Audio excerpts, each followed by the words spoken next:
पनि 5 मिनट मात्रै ढिला भएको भए मार्ने नै थिए।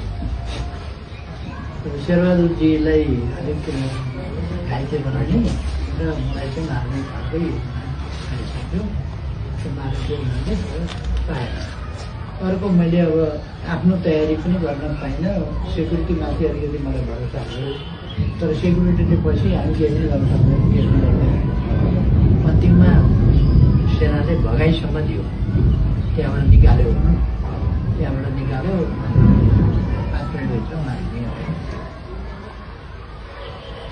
यो अवस्थाबाट पनि दुनिया छ।